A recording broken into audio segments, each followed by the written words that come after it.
So my last video was about how my ex-boyfriend told me I was going to be murdered by someone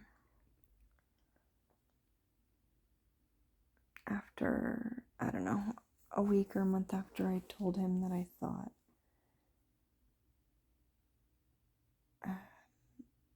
that I felt like I was going to be murdered if I slept with someone else, and I didn't know if I'd be able to stop myself from doing that.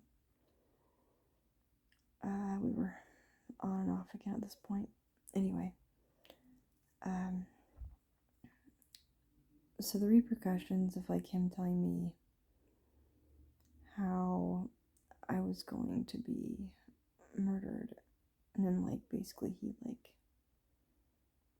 sat me down on the bed, or I was laying there just freaked out. He was jamming music with a friend in the other room. He comes into the room where I'm like laying there being freaked the fuck out about how I'm going to be murdered and I don't know how to prevent it. He tells me I have to stop thinking about it in this particular way. I don't necessarily know what he means, but like, stop thinking about it quite as viscerally as I'd been thinking about it, because he had like described in detail how it was going to happen, and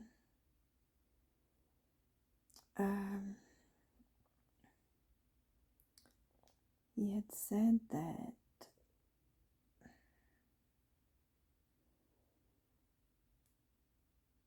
I don't know, that was going to be a handsome guy or something, which I don't necessarily go for handsome men, so that was first of all some sort of backhanded insult towards me.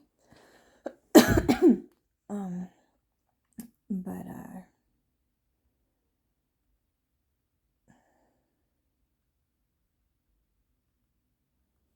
basically this was the idea. I'd be like driving down a back road with the guy, and he'd knock me out and put me in the trunk. Okay. So I'd wake up, I'd be in a warehouse, and apparently he has some pill that I don't know exists, this is what Paul said, where he could just numb me so I wouldn't feel anything. Because I had told Paul I was kind of curious what it would feel like to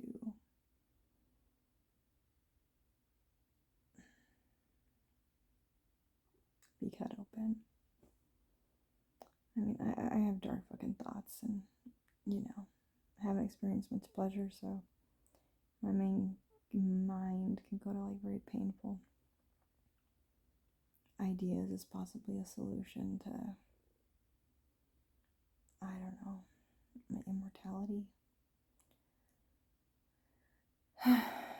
Whatever. I don't make excuses for the things that go on in my mind. But anyway, so the idea is that I'd be at the warehouse and the guy would be like slowly cutting off my body parts and draining blood from my body. And he'd have like 6 or so different bags with my body parts in them. And this would happen over a period of 3 days. And Paul said he was going to make a mistake, so it would take, I'd be alive a little longer than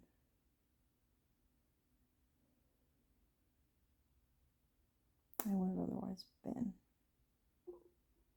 So this wasn't really something I wanted to experience because it seemed like there'd be too much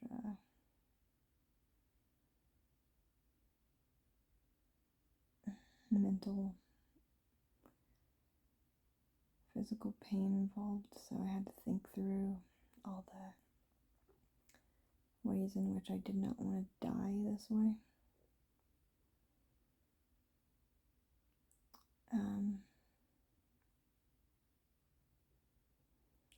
This is kind of weirdly specific, right, for someone trying to like manipulate you, or is it? I mean, Paul was kind of a weird person.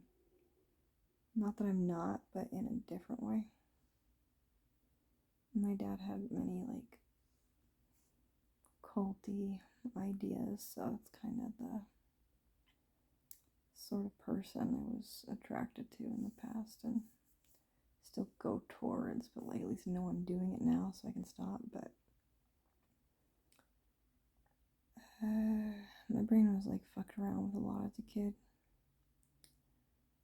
Just so many things I had to just say that's not true, and I had to like live in logic to like escape the tyranny of like the religious and cultural beliefs of my dad and my mom, because it was all pretty fucked up. But anyway, so I'm stuck in this situation with Paul, and it was like on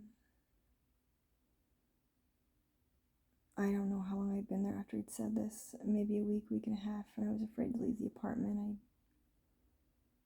I maybe had left it once to go get groceries quickly. Still slightly afraid I was going to be murdered. So I guess I was like very awake during this whole period because it didn't seem like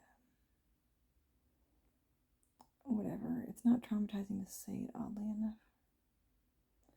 But so then he tries to keep me in the apartment. Like it's like in the afternoon. I've come back from like the grocery store.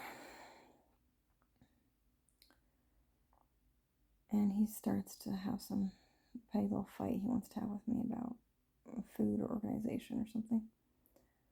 And I'm like, I don't want to fight. And he's like, I don't want to fight either. That was not true. I grabbed my purse and proceeded to leave again. And I grabbed my two instruments, my guitar and my ukulele. So he tries to stop me from leaving. He grabs my guitar and my ukulele. First he had my wrist, which he's not stronger than me, so that was just minorly hilarious.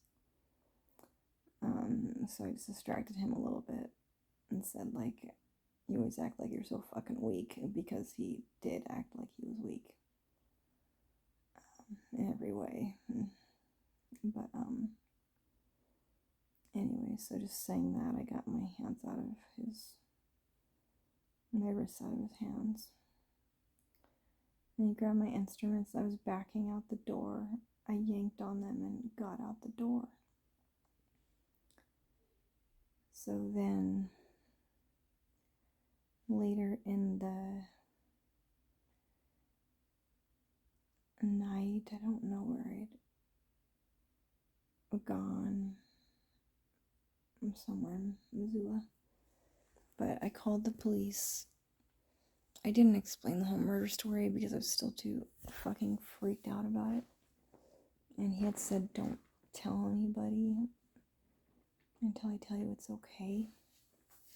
Which I don't know if that was a scare tactic, probably.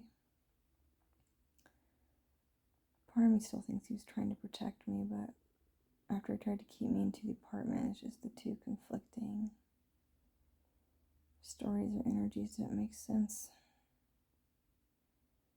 That's what kind of fucked me up so much. It's like, if he was trying to protect me and I wanted to leave the apartment, then why would he try to stop me?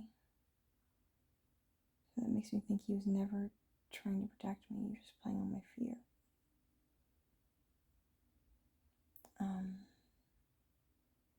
So anyway, I called the police when the dark has fallen over the city. And I didn't tell them what was going on. I just said he had grabbed me, tried to keep me in the house, and the one police officer was being pretty demeaning and treating me like I was some dumb chick. Granted, I was dressed very nice and I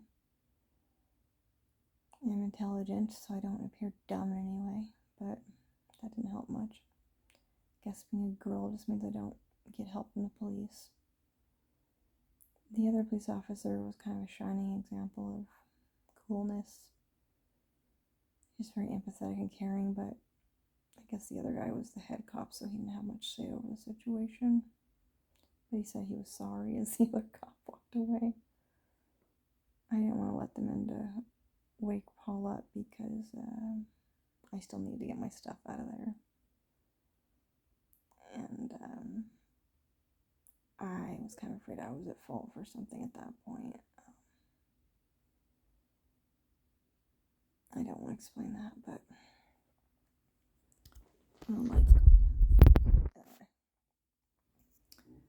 So, anyways, after the police left, I went back inside. Paul was sleeping. He's a pretty heavy sleeper. So I was in what we called the band room, where I had been moving all my stuff for the past couple weeks, kind of anticipating some sort of emergency. So I had some clothes in there and my instruments and shoes and stuff. I think I took what was important in one or two goes at the house as quickly as I could. Made very little noise. And I drove up to some people I thought were my friends outside town, but they were upset I knocked on the door. It's kind of been the case, like, people I think are my friends in life are never really my friends when it comes down to, like, when I really need them. That doesn't mean I'm worthless, though. As, like, it just means they can't afford me. Heard that on YouTube, I liked it. But, so this is the story about how I thought I was going to be murdered, either by Paul or someone else.